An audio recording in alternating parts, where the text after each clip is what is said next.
नमस्कार। यदि आप किसी भी मौसम में सर्दी जुकाम और खांसी से परेशान हो जाते हैं, आपकी खांसी ठीक नहीं होती है, तो इस वीडियो में आपको कुछ घरेलू उपाय बताए जा रहे हैं जिसका इस्तेमाल करके आप आसानी से ठीक हो सकते हैं।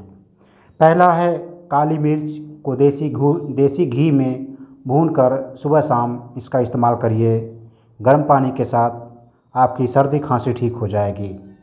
दूसरा है, गर्म चीज़ों का इस्तेमाल करिए, जैसे गर्म कॉफ़ी हो गया, गर्म चाय हो गया, गर्म पेय पदार्थ का इस्तेमाल करिए, जिससे आपकी खांसी सर्दी जुकाम ठीक हो जाएगी। तीसरा है, लहसुन को देसी घी में भून लीजिए और इसको भी सुबह शाम इस्तेमाल करिए, आपकी सर्दी खांसी ठीक हो सकती है।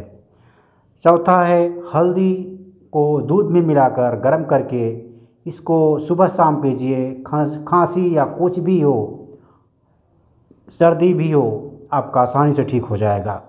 तीसरा है, नेक्स्ट है, अलसी को गर्म पानी में उबाल लीजिए और शहद मिलाकर गर्म पानी से ही इसका इस्तेमाल करिए, आपका सर्दी खांसी जुकाम तीनों ठीक हो जाएगा।